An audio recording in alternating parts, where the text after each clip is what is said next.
pemirsa, Anda kembali menyaksikan Kominfo Newsroom. Komisi Pemilihan Umum menetapkan daftar calon tetap anggota DPR RI dan DPD peserta pemilu 2024. Adapun Bacalek DPR RI terdiri dari 9.917 orang, sementara Bacalek DPD RI terdiri dari 668 orang. Komisi Pemilihan Umum menyampaikan daftar calon tetap atau DCT anggota DPR RI dan DPD di pemilihan legislatif 2024. Ketua KPU Hasyim Asyari mengatakan setelah proses demi proses, maka untuk DCT bagi calon anggota legislatif DPR RI, yakni 9.917 orang dan DPD 668 orang. Adapun proses bacalek yang masuk ke dalam daftar calon sementara, bulannya ialah 9.919 orang.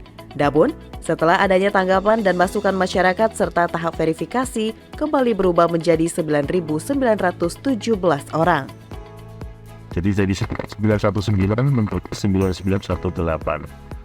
Dari jumlah 9.918 itu yang kemudian kita lakukan verifikasi untuk pencermatan rancangan DCT, jumlahnya yang memenuhi syarat adalah 9.917, 9917. Nah, teori yang memenuhi syarat 9917 tersebut, itu jumlah calon yang tidak memenuhi syarat ada 1 orang, karena ada kegandaan yang bersangkutan ini di tingkat pusat dicalonkan oleh Partai Perindo dan kemudian ternyata dia juga dicalonkan oleh Partai Gerindra untuk DPRD Provinsi Kalimantan Barat, sehingga dinyatakan tidak memenuhi syarat. Sehingga yang kita tetapkan sebagai masuk dalam daftar calon tetap dan akan kita umumkan itu adalah sebanyak 9.917 orang. Sedangkan untuk DPD, total 668 orang masuk DCT yang terdiri dari 535 laki-laki dan 133 perempuan. Nama-nama itu akan diunggah oleh KPU di website KPU.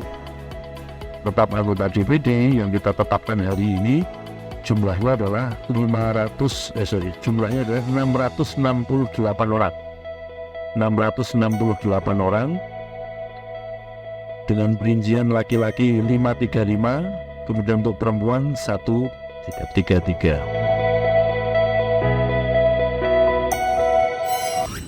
Kita ke informasi selanjutnya pemirsa. Komite Stabilitas Sistem Keuangan memastikan situasi Indonesia terkendali meskipun kondisi ekonomi dunia penuh ketidakpastian. Menteri Keuangan memastikan sistem keuangan domestik terjaga dengan sistem keuangan domestik yang resilient.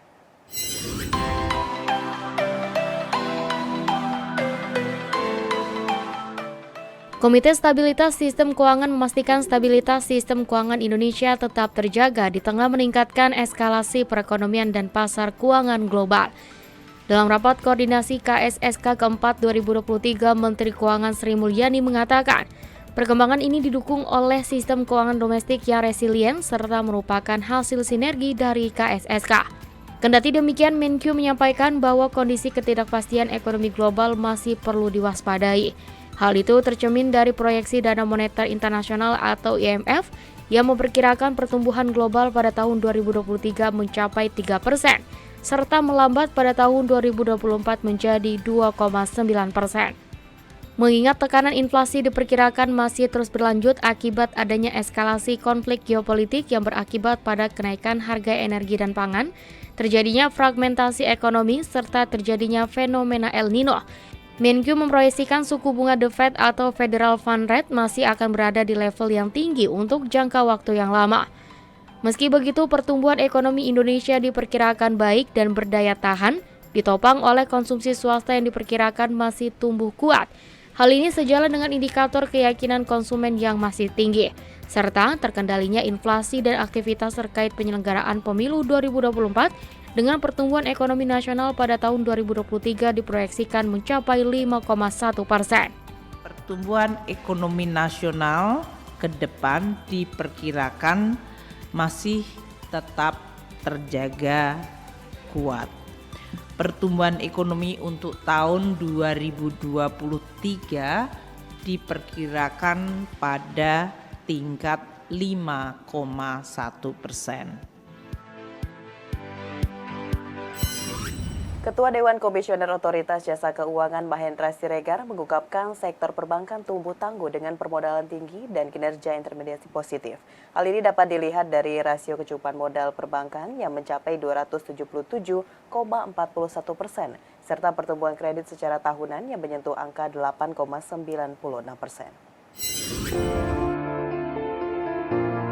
Ketua Dewan Komisioner Otoritas Jasa Keuangan Mahendra Siregar mengatakan sejauh ini fungsi intermediasi perbankan berjalan baik yang ditunjukkan dengan penyaluran kredit yang terus bertumbuh. Berdasarkan data OJK, penyaluran kredit perbankan di tanah air tumbuh sebesar 8,96% year on year per September 2023. Dari Agustus 2023 sebesar 9,6% year on year menjadi 6.837,30 triliun rupiah. Dengan pertumbuhan tertinggi pada kredit investasi sebesar 11,9% year on year. Mahendra menambahkan selain pembiayaan, fungsi intermediasi perbankan yang baik juga tercermin dari perhimpunan dana pihak ketiga pada September 2023 yang tercatat meningkat 6,54% menjadi 8.147,17 triliun rupiah. Dengan giro menjadi kontributor pertumbuhan terbesar yaitu 9,84% year on year. Pertumbuhan DPK yang termoderasi tersebut karena meningkatnya konsumsi masyarakat dan meningkatnya kebutuhan investasi korporasi pasca pencabutan status pandemi COVID-19. Sementara itu, kualitas kredit tetap terjaga dengan rasio kredit dengan kualitas kurang lancar atau non-performing loan atau NPL net perbankan sebesar 0,77% dan NPL gross sebesar 2,43%. Mahendra pun berharap perbankan ke depannya terus meningkatkan fungsi intermediasi untuk menjaga stabilitas perekonomian di tengah tantangan kondisi global yang tidak pasti akibat dari adanya konflik geopolitik, pelemahan ekonomi, dan lainnya. Sektor perbankan menunjukkan resiliensi dengan permodalan yang tinggi dan kinerja intermediasi yang tetap positif. Permodalan perbankan solid ditinjau dari capital adequacy ratio,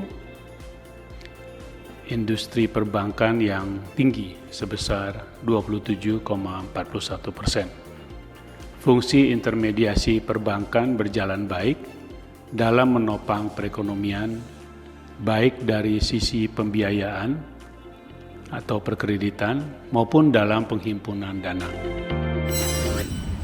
Pemirsa, pemerintah telah mengevakuasi 4 WNI dari Gaza dan saat ini pemerintah tengah berupaya mengeluarkan 1 keluarga dari Gaza. Proses evakuasi sempat terhambat masalah administrasi. Pemerintah terus berusaha evakuasi WNI dari Gaza setelah berhasil mengevakuasi 1 keluarga WNI ke Kairo, Mesir. 1 keluarga WNI lagi tengah diupayakan pemerintah keluar dari wilayah tersebut. 1 keluarga tersebut terdiri dari bapak, istri WNA, dan 2 orang anak. Dalam press briefing Menlu di kanal YouTube Kementerian Luar Negeri, Retno Marsudi mengatakan, pemerintah tengah menggunakan semua jejaring untuk membantu proses evakuasi keluarga tersebut. Proses evakuasi ke Kairo terganjal masalah administrasi yang saat ini sedang dalam tahap penyelesaian. Diketahui keluarga Muhammad Hussein yang berada di Gaza Selatan, yang jaraknya hanya 20 menit perjalanan darat dari perbatasan Rafah. Sebelumnya, Menlu Retno mengatakan 1 keluarga telah berhasil dievakuasi dari Gaza dan telah tiba di Rafah pada pukul 3 waktu Kairo. Proses administrasi untuk dapat meninggalkan Gaza juga sangat ketat dan melibatkan banyak pihak kunci di Gaza. Jadi, nama-nama itu harus mendapatkan approval dari banyak pihak yang ada di Gaza. Dan ini tidak kita alami di proses evakuasi yang sebelumnya. Sekali lagi, setiap evakuasi memiliki karakter masing-masing. Harapan kita hari ini, hari Jumat, di mana negara-negara Arab adalah hari libur, pintu Rafah tetap dibuka. Harapan dan permintaan ini sudah saya sampaikan ke Menlu Mesir semalam.